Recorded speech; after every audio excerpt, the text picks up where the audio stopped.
Sebut korban pernah merampok dirinya menjadi awal mula tindakan AN, 29 tahun, tega menembak Z, 47 tahun.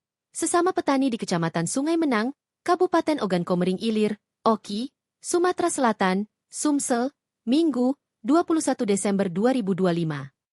Tepatnya aksi penembakan itu terjadi di Simpang 4 Blok B, Desa Talangjaya dan langsung menghebohkan warga sekitar. AN ditangkap kurang dari 24 jam setelah kejadian. Sebelumnya, AN menembak korban sebanyak 4 kali dengan senjata api rakitan. Awalnya pelaku melihat korban berjalan kaki, lalu pelaku ini menghampiri dan menuduh korban pernah merampok dirinya. Ujar Kapolres Oki AKBP Eko Rubianto, Selasa, 23 Desember 2025. Sebelum kejadian, kedua pihak terlibat pertengkaran mulut hingga pelaku emosi dan mengeluarkan senjata api rakitan jenis revolver. Total 4 tembakan dilepaskan dan mengenai tangan, rahang serta punggung korban, terangnya. Setelah itu korban sempat berlari menyelamatkan diri, namun pelaku kembali melepaskan tembakan sebelum melarikan diri. Warga yang melihat kejadian langsung menolong korban dan membawanya untuk perawatan medis.